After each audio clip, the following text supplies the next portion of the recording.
that's easy. I dodged the draft by joining the Air Force in 1968 and ended up in pilot training because that's the only people they were taking, pilots and navigators.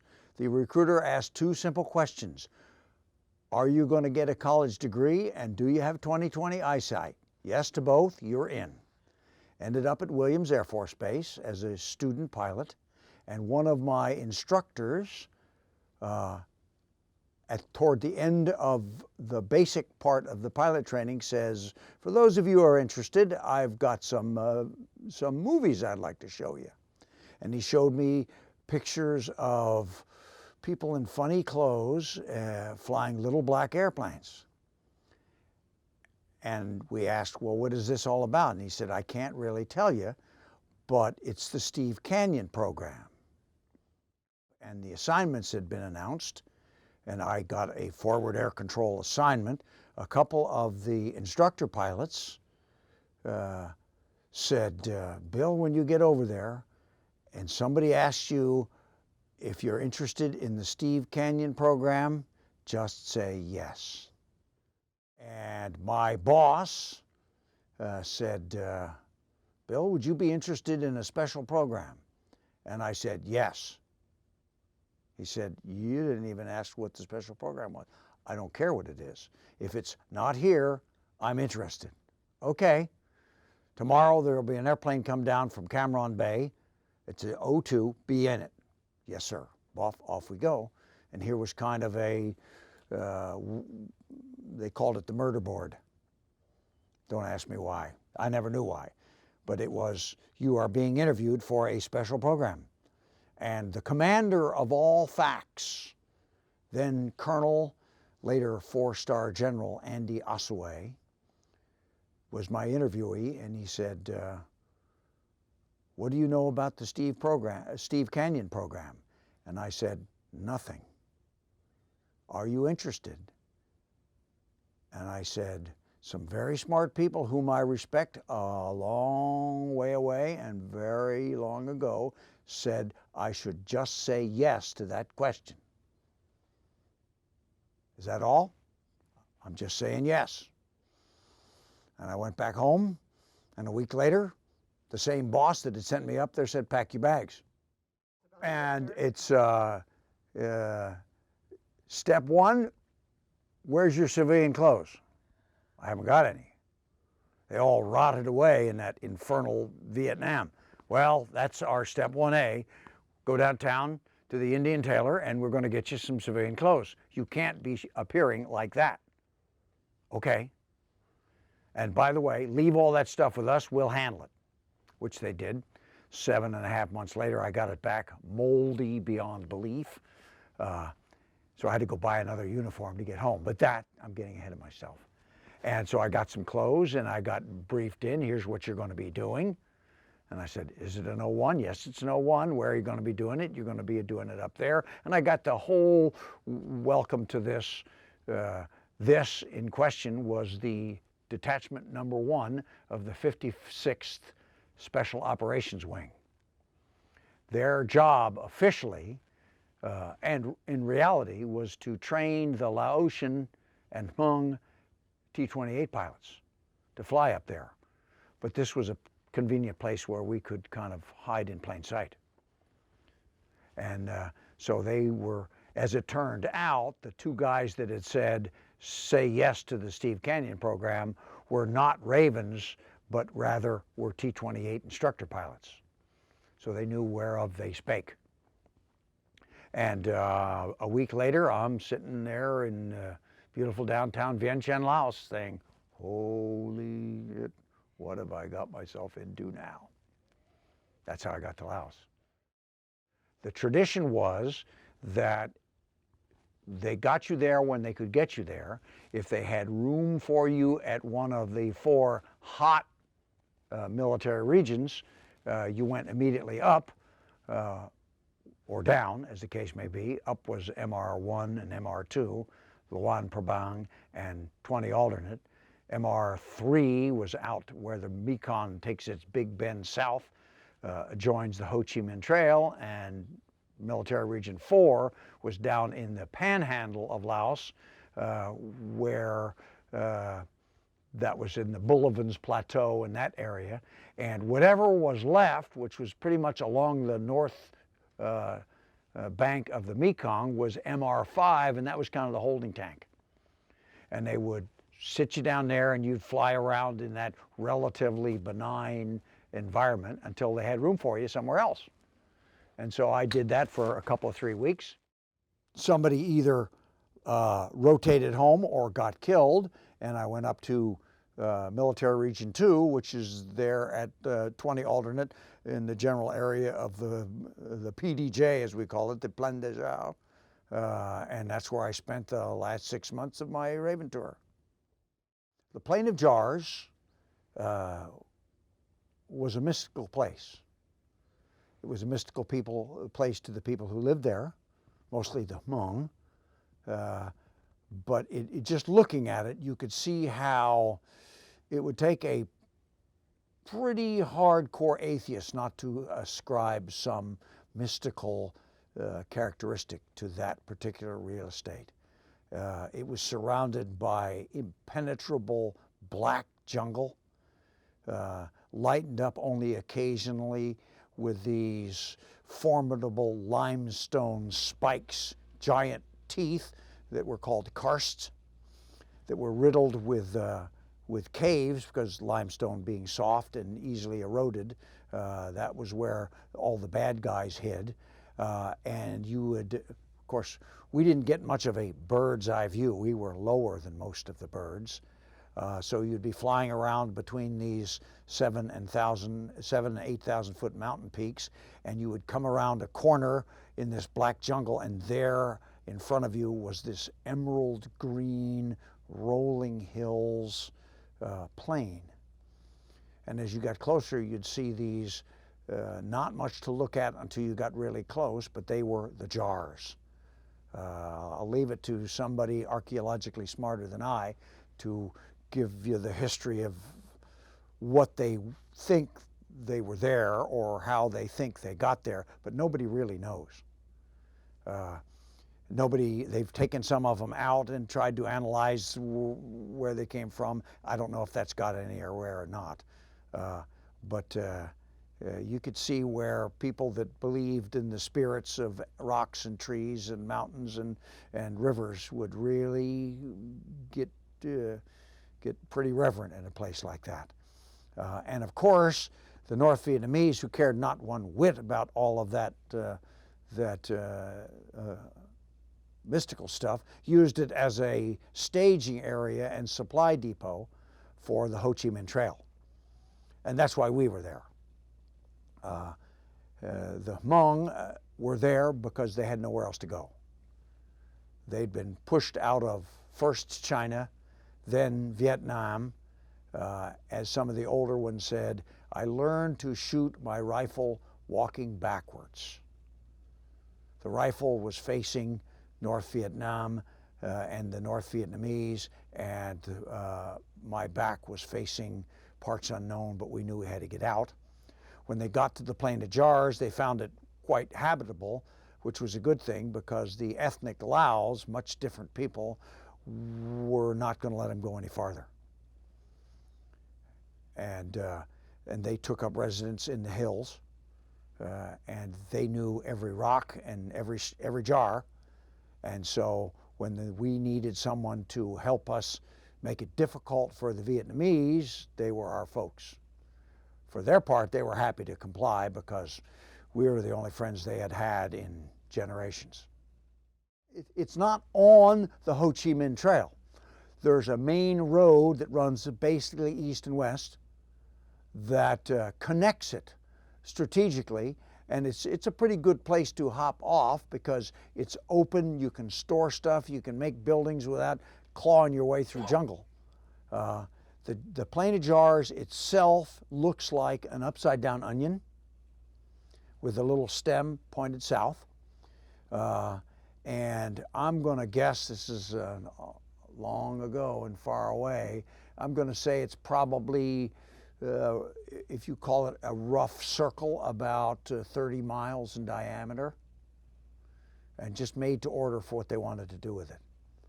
Early, the Laotian Air Force, aided by the various agencies, had built some runways on it.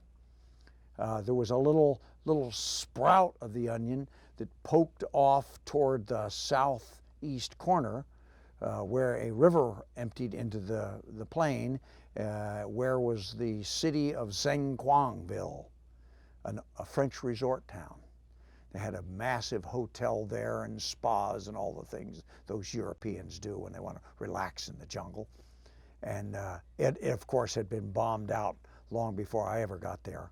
And it had a runway. All those runways, by the time I got there in '71, had been pretty much cratered out. We were slowly losing, which, according to the authorities, the people we worked for, that was good enough. The object was not to win, but just to show friendship and make ourselves as obnoxious to the North Vietnamese as we could. The real war was to be won at the bargaining table. We all know how that ended up. The general idea of the mission varied dramatically based on wet season, dry season. The wet season, there was not much to do because everything was flooded. You've never seen it rain like you've seen in northern Laos. It'll come straight down for hours at a time. And flying is by itself, just the flying is a survival skill. You don't get shot at much because all their ammo is too wet. That's a gross exaggeration, but never mind. They retreated because they just couldn't move. And therefore, we expanded in the wet season. And so you were basically kind of forward air leaders, reconnaissance people looking out, etc. When the place dried out and trucks could move, then the North Vietnamese came down in great force and they pushed the Laotian and Hmong forces back out of the Plain of Jars as they took it over again. That cycle had been repeating for 20 or 30 years. And your job was to make it as difficult as you could for them to do that. When I was there, there was not much U.S. air power because we had declared a bombing halt. So we used a lot of the local, the T-28s, but there was enough, mostly F-4s, occasionally F-105s, although they were in pretty thin supply. Factoid. Of all the F-105s ever built, 40% of them were left crashed in Southeast Asia. It's not a very good record. And you just flew. You just flew and flew and flew. Early in the dry season, you flew out of 20 alternate. As the North Vietnamese got closer and closer and closer, it was no longer safe to stay there overnight. So you'd fly up in the morning, fly your 8, 10, 12 hours, and then come home an hour flight back to Vientiane, where it was safe, and repeat that till you just wore out. The Air Force had a rule that you could only fly 150 hours in a month unless the Secretary of Air Force said you're okay to do more. Well, nobody had the courage to ask him. So 150 hours, we were done, which most guys would get in 2.5, 3 weeks. And if you were a lucky / smart one, you ran out of time and they sent you down to Vientiane and the rest of the month was yours to kill. I killed it usually in Bangkok. If you were one of those poor buggers who got the end of the month shift, when you ran out of your 150 hours, there was nobody to replace you, so you kept on flying. The month of May, I think I was the third low of the 9 of us. And I had quit logging time at 155 hours. When my boss said, don't log any more time. Good, okay. You want me to come up tomorrow? Yeah, there's nobody to replace you. And it was just a grind. looking for stuff, finding stuff was pretty easy because they were pretty active in that part of the war. They had read the New York Times and they knew that we didn't have a whole lot to counter their efforts, so they were pretty brazen. Every once in a while, we would surprise them. But it was never enough. So you had to make do. You'd go out and fly all day, and the North Vietnamese somehow knew when the last Air Force fighters pulled off and went home, because then they came out. And of course, then the T-28s had open season on them. And when the T-28s ran out of gas, then we loaded up our smoke rockets with high explosive rockets and flechette rounds. That's, imagine, how to explain a flechette round. It's a tiny little nail, about 2.5 inches long and maybe a 1/16 of an inch, and it's got little steel feathers on it.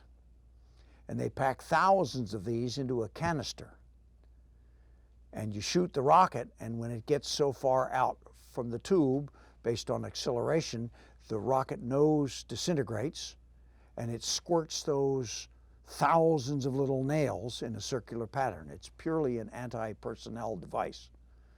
It'll blow through thin-skinned buildings, but it's real good at blowing through skin. And so we would find them out in the open and try and shoot at them. We didn't hit very many because the O-1 was not a very accurate weapons delivery program. It was okay if you were firing a smoke rocket, which you would do kind of like this, shoot one and get out of there as quick as you could. But as far as hitting something specifically on the ground with anything but a smoke rocket, it was pretty difficult. It was mainly to aggravate them and show them that they may have thought we were gone, but we weren't. And of course, they retaliated by shooting at us. There were places we knew not to go because the firepower was too intense. That lesson had been written in blood several times over.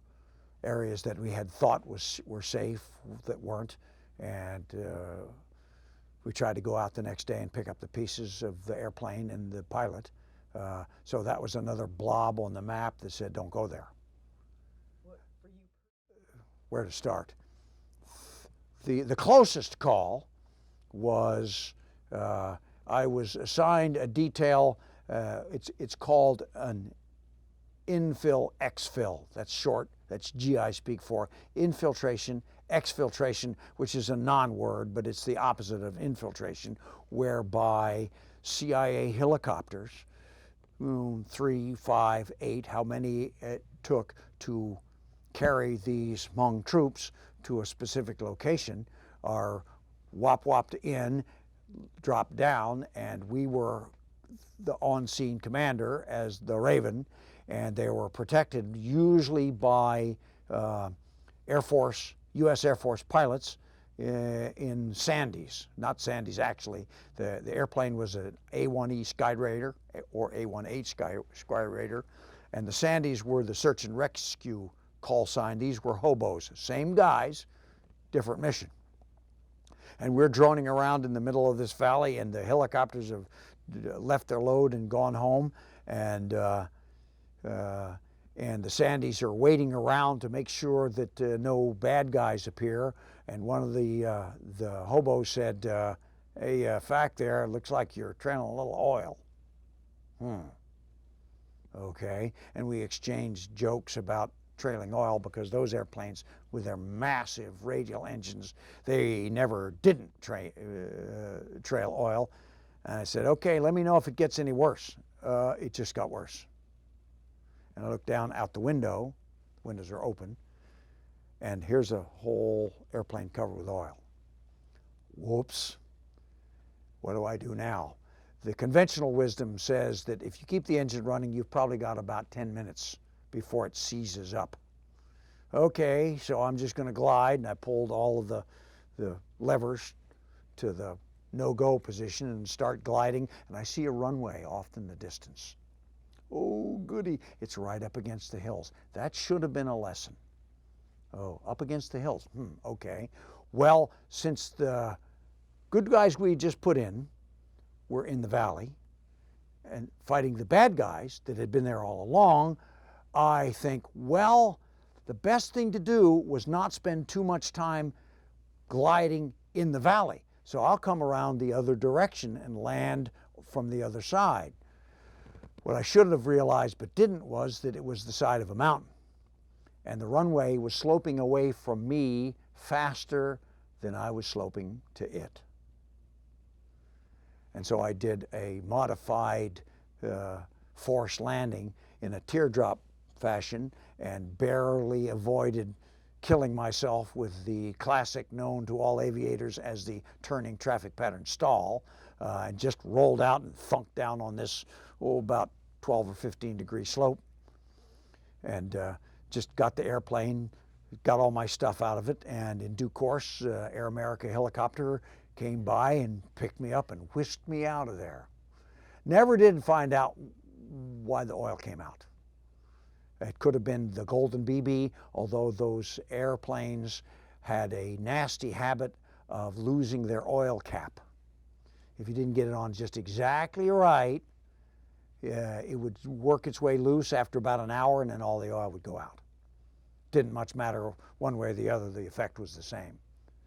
And that was purely my own situation. Other times you'd be out. The one surprise I got, there were three of us after hours going out to see how much trouble we could get into, and we had noticed the characteristic shape of a machine gun emplacement.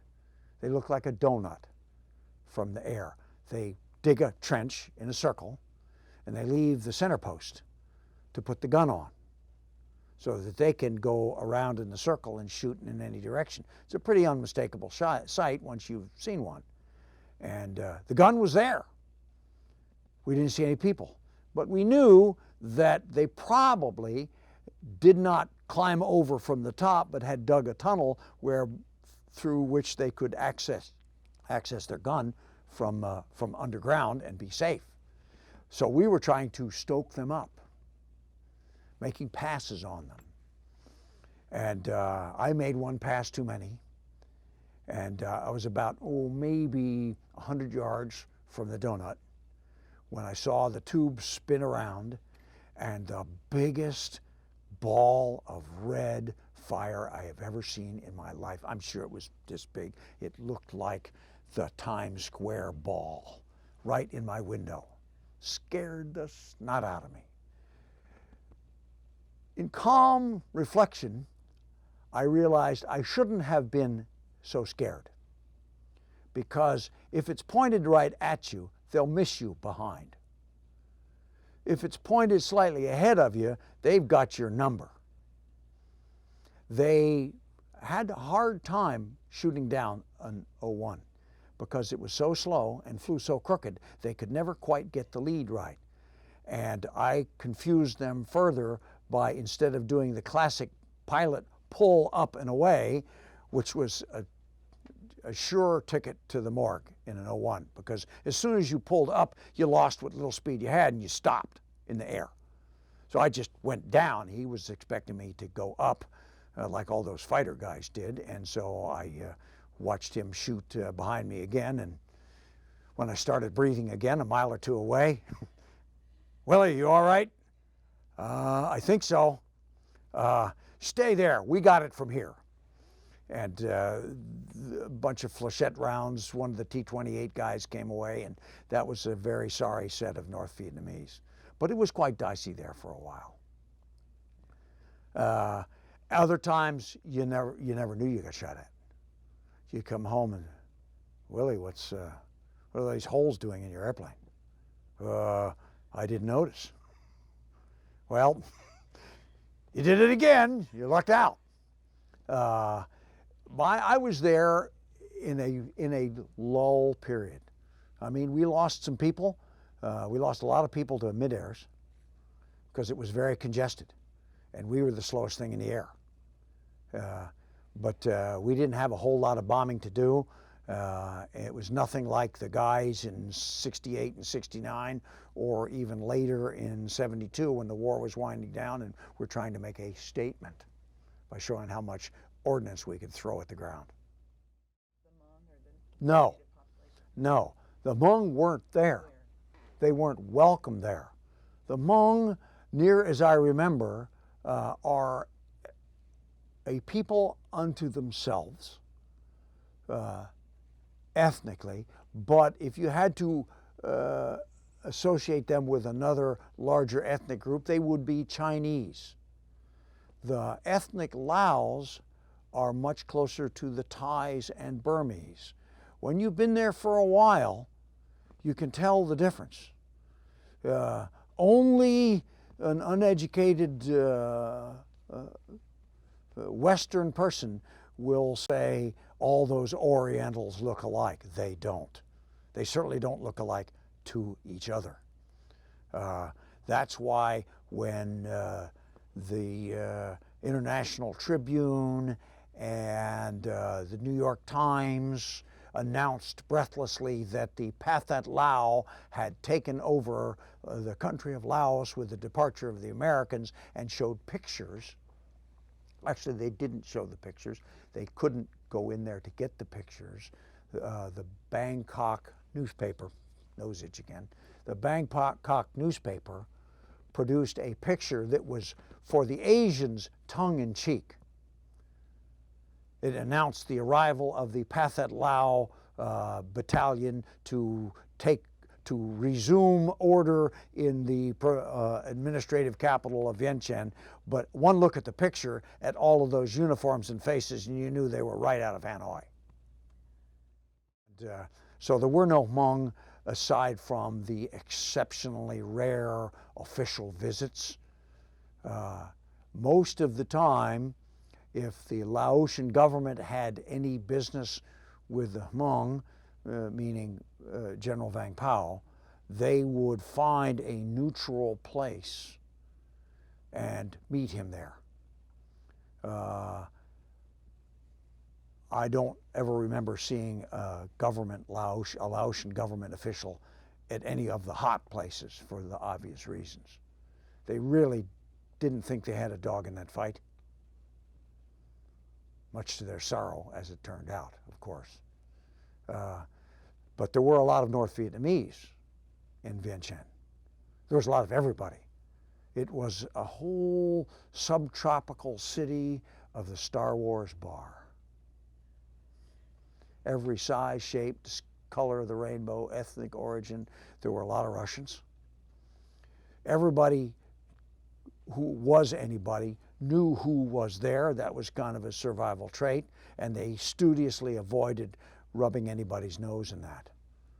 I remember one occasion when we went out to dinner on the west side of town. I was a new guy at the time, and so they were showing me the high spots, and this was one of the many very good French-style restaurants in Vientiane, and it was a little bistro sort of place, and the table next to us was populated by three gentlemen who were obviously Slavic. And they saw us come in, and they immediately knew who we were, so in the interest of preserving their cover, they started speaking in German, which is the second language of Russia. And when we got up at the same time, since I majored in German in college, I learned all I needed to know about the social life of and I thanked them very much for the entertainment in the best stage German I could muster. They gulped a lot of air. The North Vietnamese, on the other hand, there was a North Vietnamese embassy in Vientiane, and that was the North Vietnamese officers' R&R site. They had these, what we called samolars. These were these two-wheeled devices with a chair in the back that looked like it should be yoked up to a horse, but actually it was pulled by a man. And that was the locals' means of transport. And they had told me, the first thing I got, that don't ever, ever, ever get in a samolar in the city. Why not? Because there are enemies that are pulling the Samalar. I said, really? I later found out that indeed that's true. The North Vietnamese officers would come down for their R&R, and to earn money for the R&R, since they had no money of their own, they were issued one of these little carts, and they pulled people around the city until they had enough money for a good time. They had an officers' club, the North Vietnamese. We would go there every once in a while. We would drink nothing that didn't come out of a bottle that we opened, just because we figured that something bad might be in the other. The name of the place was the Green Latrine. Don't ask me how I remember that. I mean, really, it was a cosmopolitan city. A lot of the people, there were a lot of Vietnamese there that had fled Saigon, including a lot of the French colonials that, with the influx of 500,000 GIs, decided that Saigon was no longer the Paris of the Orient, so we would make do with Vientiane and make it the Paris of the Orient. I don't know what happened to a lot of those people, but it was a wide open city. You could get anything you wanted in that city, and I do mean anything, hence the gold. The Chinese gold merchants sold the gold at $40 an ounce. This is all through until, I won't bore you with the histories, until 1972, when that all changed. That was the official exchange rate, 1 troy ounce of gold, $40 American. That troy ounce was 24 karat. They sold you 18 karat, and that was their profit. The difference in the actual value of the gold. So everybody bought some. The idea of the gold was that if you found yourself on the ground up there somewhere and ran into somebody who didn't kill you immediately, the gold was your ticket out, because everybody understood gold. The Hmong didn't have much gold. They had a lot of silver, and the wives wore it around their bodies. That was the family wealth. And of course, what some people up there would not do for a pound of gold, I mean, they would carry you on your back to Bangkok, if that's what it took. The idea was that you get me back safe, and there's more where that came from. And of course, it was an opportunity for kids like me, wealthy beyond their wildest dreams, to spend all their money before they otherwise wasted it. It was pretty easy for me. Backing up a little bit, my boss in Vietnam, you'll hear this from me many times in our future association, God looks after his idiot son, Willie. All sorts of ways. I've flown airplanes for going on 45 years now, and God always said, you should not be doing that, and I listened just in time. He also puts the right people at the right place in my life. And this right person was a gentleman by the name of George Johnson, the oldest lieutenant colonel in the United States Air Force. A 3-war guy. War II, Korea, and now Vietnam. And boy, could he fly. He had come from the B-58, the Hustler. You're not old enough to remember the nation's first supersonic bomber. It was a death trap. Took a great deal of aviation to make it work when it was gonna, and a whole lot of luck to get out of it if it didn't. Most of the field grade officers in the FAC business in that 1970-71 era were ex-B-58 guys.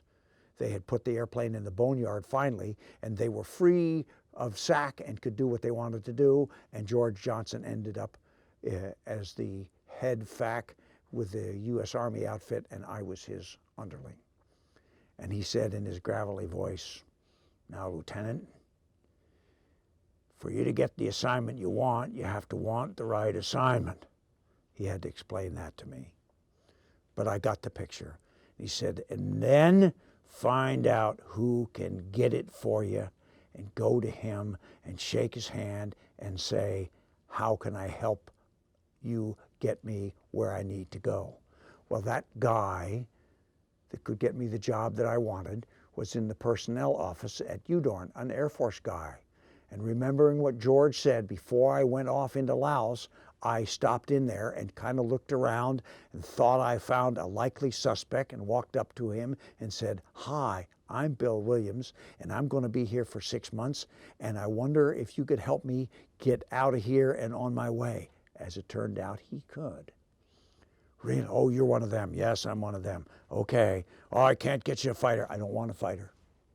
He was happy to hear that, because most of our guys said, I want to. I knew better than that. He says, "Well, what would you like to do?" I said, "I'd like to go back to Arizona in training command." "Is that asking too much?"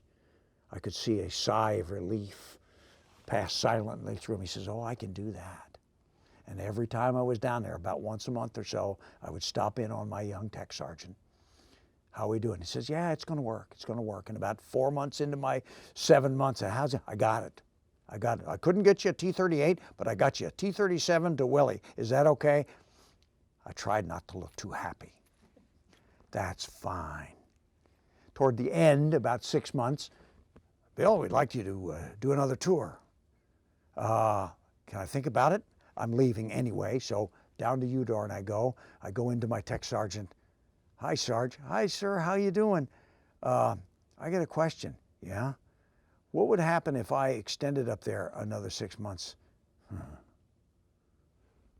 "Well, you know, I'm out of here in 2 months. I don't know who's going to replace me. You know, if you decide to do that, I know that's important stuff, whatever you're doing up there, but I can't guarantee what you'll find when you come back here the next time." I said, "Thanks, Sarge. I'll be back next month." I went up there and I said, "Thanks, but no thanks, guys. I think it's time for me to go." I went back and I got my assignment to Willie, and I had died and gone to heaven. I had escaped with my life, a little bit of money, a lot of gold, and I was free. You want to hear the rest of the story? I came back with all my worldly goods and called up the only person I know who was my old basic instructor. "Oh, it's you. Good. I'm glad you followed my advice." I said, "What particular advice was that?" "All of it, or you wouldn't be here." "Oh, okay. Where are you going to stay?" I said, "Well, I'm going to get an apartment over there in Tempe, alias Sin City." He said, "No, you're not going to do that. You're going to stay in my house for a while. The wife and the kids are back east, and you're going to, I'll put you up and we'll carouse a little bit, and you'll help me paint the living room." "Okay." Painted the living room. And he said, "Well, the kids are coming back. Now you're going to buy my house." I said, "What are you going to live in?" "Not this house, dummy. I have another house." "What are you doing with 2 houses?" "Well, one of my last students, a Marine, was supposed to get assigned down the road in Yuma, so he bought a house in Mesa, and Yuma magically turned into North Carolina, and so he's stuck with a house, and I bought it from him. Kind of a mercy purchase. And I don't need another house, so I'm going to sell it to you for what I paid him for it, with the understanding that you'll live in it for as long as you're stationed here." Okay. I bought the house. That was a very good thing, because otherwise I'd have gone off to Sin City, like all my contemporaries, and bought some wildly inappropriate and expensive car, been up to my ears in hock, and probably married and divorced 3 times in the 3 years I was supposed to spend there. Instead, I became a homeowner. And I got a telephone, and I called my dad. "Hi, Dad, I'm home." "Great, glad to hear your voice. Send money." "I love you too, Dad." "No, I'm serious." He had done special stuff in World War II and got paid better than the average GI, and all he knew was that I had done special stuff, so he assumed that I had money. "Why do you want all my money?" "Because you will blow it." That's not exactly his term, but that's close enough. And I said, "Yeah, I was kind of counting on that." It says, "That's a bad thing to do. You'll blow it. I'll make you a lot of money with your money." "How much you got?" I said, "I have $4,000, which was a lot of money at the time. He says, "Oh, okay. Send me 3 of it, blow the rest," which I duly did. So now I had investments in a home, and so to answer your question, my readjustment was pretty much automatic. I mean, I went off to work at the base. A lot of my war buddies were there. but I became part of the community of the East Valley of Arizona. I ended up staying there another 8 years. Wish I could go back. Still go back. My best friend still lives there. I visit him a couple of times a year. I go visit my old house too. I kind of wish I'd kept that. It's looking real good. So I'm not PT, whatever that acronym is, that's not me. And I don't really know too many of our guys. A lot of us, the ones that were really in the thick of it, in 69, late 68, and later in the 71, 72, they worked a lot harder than I did and got shot at a lot more. We got shot at a lot. I mean, the FAC business was the most dangerous thing an Air Force pilot could do in Southeast Asia, and the Ravens were the most dangerous of that bunch. For a small bunch of people, we lost a lot of folks, but in my period, we were mercifully at a relatively low key. It never occurred to me to be strung out. I mean, we did a job and we're lucky to survive it, and you get on with your life. That's different. I lived with the Army in Vietnam. Of course, and I lived with those guys that were what passed for an Army up there in Laos. One case officer in a sea of, we hope, our friendly people, in an even bigger sea of very, very unfriendly people. I don't know about them. They are a different breed of folks. But I can see how the Army would have a different slant on things. These kids today in Afghanistan, Iraq, and places like that, that's tough duty. That's tough duty. I'm blessed to remember some of my father's friends in the Army, and surprisingly in the Navy. When your ship is blowing up around you, it is a hellhole. I mean, it rivals the worst that you can find as an infantryman, and then some. You know, when you're surrounded literally by flaming, boiling steel with nothing but salt water around you, that's yeah. If you're going to be stressed, that's a good way to get stressed in a hurry if you survive it. But I don't think PT, that acronym, in the Air Force was relatively low. First of all, we were older and volunteers. I mean, yeah, sure, I dodged the draft. I was going to get over there somehow, voluntarily or involuntarily, but it was different. And a lot of my contemporaries had some readjustment time, but they all readjusted. That's the dirty little secret that all those people were misfits and stayed that way all their lives. That's a suitable agenda for people that have got a pretty significant agenda. Well, I actually have to confess, my main job, I have two, is telling stories for a living. I work up at Beale Air Force Base, where I trained the latest generation of U-2 pilots, and there's some stories there that make a point. That's what I did this morning. That's why I couldn't show up early.